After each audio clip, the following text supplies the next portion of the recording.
Madam Sheetal کی آواز سن کر وہ چونک پڑا۔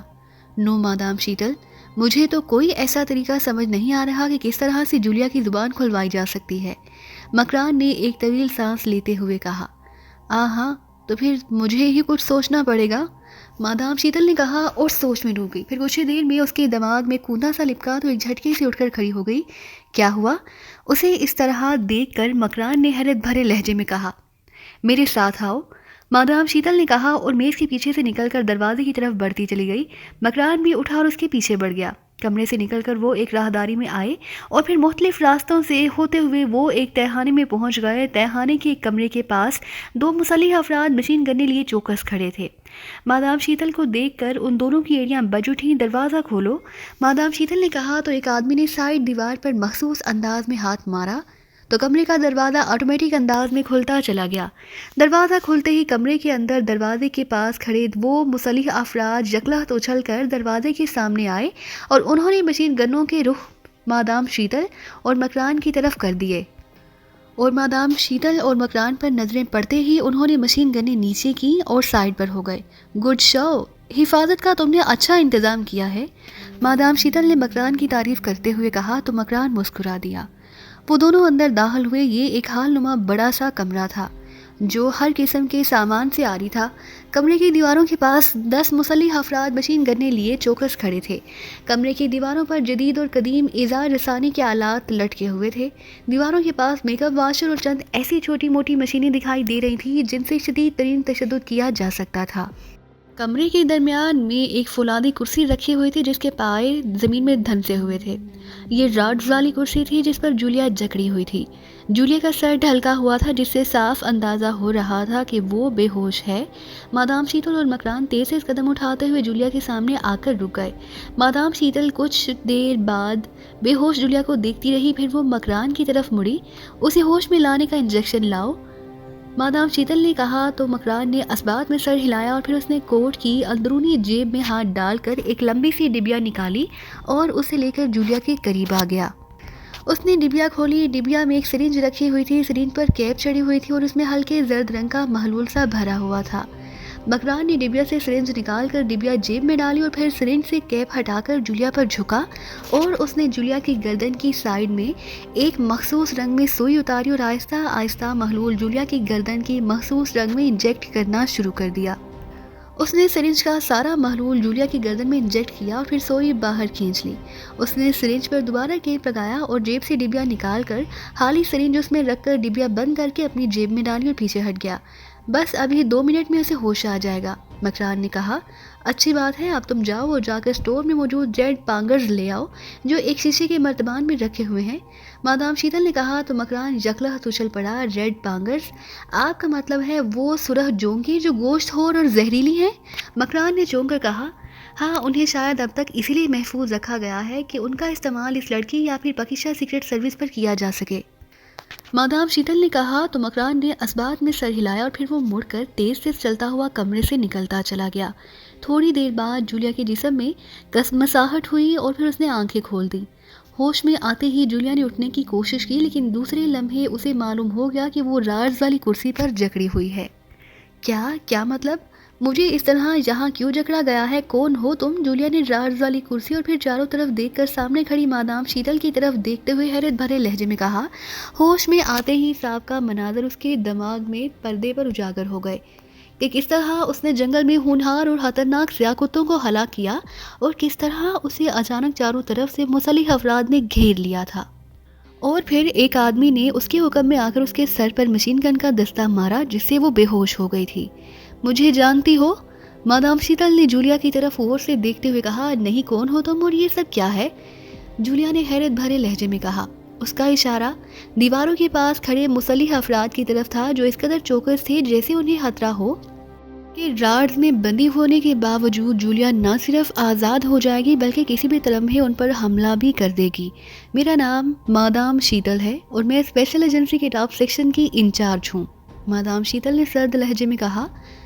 کون سی اسپیشل ایجنسی اور کون سا ٹاپ سیکشن؟ جولیا نے حیرت کا اظہار کرتے ہوئے کہا۔ میں جانتی تھی تم ایسا ہی جواب دو گی اور مجھے یہ بھی پتا ہے کہ تمہارا تعلق پاکستان سیکرٹ سروس سے ہے۔ اور تم پاکستان سیکرٹ سروس کی ڈپٹی چیف ہو، تمہارا نام جولیا ہے، جولیا نافٹر واٹر، بولو کیا یہ غلط ہے؟ مادام شیتل نے اسی انداز میں کہا، ہاں یہ غلط ہے، تمہیں میرے بارے میں یقیناً کوئی غلط فہمی ہوئی ہے، نہ میرا نام جولیا ہے اور نہ میں جولیا نافٹر واٹر ہوں، اور نہ ہی میں کسی پاکستان سیکرٹ سروس کو جانتی ہوں، جولیا نے اعتماد بھرے لہجے میں کہا۔ تو مادام شیتل کے ہونٹوں پر انتہائی زہریلی مسکراہٹ آ گئی۔ اگر تم جولیا نافٹر واٹر نہیں ہو تو تم جنگل میں کیا کر رہی تھی؟ اور تم اتنی تربیت یافتہ کیسے ہو گئی کہ ہونہار اور انتہائی طاقتور 10 کتوں کو اس قدر آسانی سے ہلاک کر دو؟ مادام شیتل نے زہریلے انداز میں کہا، میں جنگل میں شکار کھیلنے گئی تھی، کتوں کو دیکھ کر بوکھلا گئی تو میرے ظاہر ہے ان سے اپنا بچاؤ کرنا ہی تھا، جولیا نے کہا۔ تو مادام شیتل نے بے اختیار ہونٹ بھینچ لیے۔ کوئی بات نہیں جولیا نافٹر واٹر، میں نے تمہاری زبان کھلوانے کا انتظام کر لیا ہے، ابھی کچھ ہی دیر میں سچ خود بخود تمہاری زبان پر آ جائے گا اور تم خود چیخ چیخ کر بتانا شروع کر دو گی کہ تمہارا تعلق پاکستان سیکرٹ سروس سے ہے اور تم جولیا نافٹر واٹر ہو، پاکستان سیکرٹ سروس کی ڈپٹی چیف۔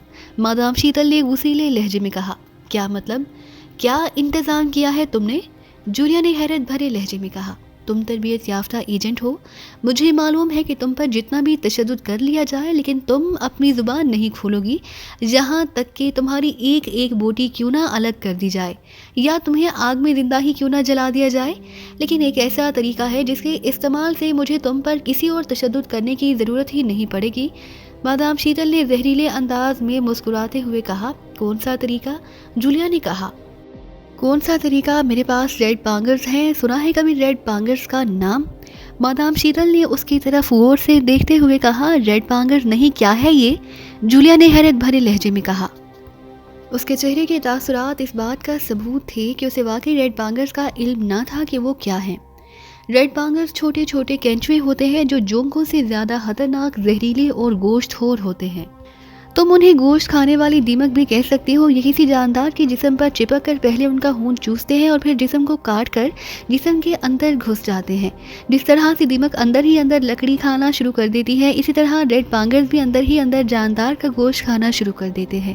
یہ ریڈ پانگرز اس قدر زہریلے اور تیز دانتوں والے ہیں کہ جسم کی کھال کاٹتے ہوئے گوشت میں اتر جاتے ہیں، گوشت نوچتے ہوئے اپنے وجود سے ایسا زہر چھوڑتے ہیں جو خون میں شامل ہو کر سارے جسم میں پھیل جاتا ہے اور پھر جسم پر آبلے پڑنا شروع ہو جاتے ہیں جو پھول کر پھوٹتے ہیں تو جاندار ایسی دردناک اذیت میں مبتلا ہو جاتا ہے جس کا تصور محال ہے۔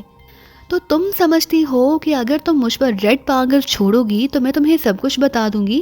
جولیا نے منہ بنا کر کہا، ہاں، آج تک میں نے ریڈ پانگرز کو کبھی نہیں آزمایا، میری ایک دوست نے مجھے یہ تحفے میں دیے تاکہ میں تم جیسے کسی سپر ایجنٹ کی زبان کھلوا سکوں۔ مجھے یقین ہے کہ جب ریڈ پانگرز تمہارے جسم میں اتریں گے تو تم بھی بولنے پر مجبور ہو جاؤ گی۔ مادام شیتل نے کہا، اس میں اتنی تگدو کرنے کی کیا ضرورت ہے؟ تم مجھ سے جو پوچھنا چاہو میں تمہیں ویسے ہی بتا دیتی ہوں، جولیا نے اطمینان بھرے لہجے میں کہا۔ تو بتاؤ کہ عمران کہاں ہے اور تمہارے ساتھ پاکستان سیکرٹ سروس کے کتنے ایجنٹ ہیں جو یہاں آئے ہیں؟ اس کے علاوہ یہ بھی بتاؤ کہ اسپیشل ایجنسی کے بارے میں تمہارے پاس کیا معلومات ہے؟ مادام شیتل نے آنکھیں چمکاتے ہوئے ایک ہی سانس میں کئی سوال کر ڈالے۔ ان سب کا میرے پاس ایک ہی جواب ہے، جولیا نے مسکراتے ہوئے کہا۔ کیا؟ مادام شیتل نے کہا۔ میں نہیں جانتی، جولیا نے کہا۔ تو مادام شیتل گھبرا کر رہ گئی۔ آہاں، تم خود کو ضرورت سے زیادہ ہوشیار سمجھتی ہو، مادام شیتل نے گراتے ہوئے کہا۔ نہیں، میں نے ایسا کب کہا؟ جولیا نے کاندھے اچکا کر کہا۔ تو کیا میں تمہیں احمق دکھائی دیتی ہوں؟ مادام شیتل نے کہا۔ اگر تم کہتی ہو تو مان لیتی ہوں، اب میں تمہاری ہر بات سے انکار بھی تو نہیں کر سکتی، جولیا نے اسے تاؤ دلانے والے لہجے میں کہا، اور مادام شیتل اس کا جواب سن کر غصے سے سرخ ہو گئی۔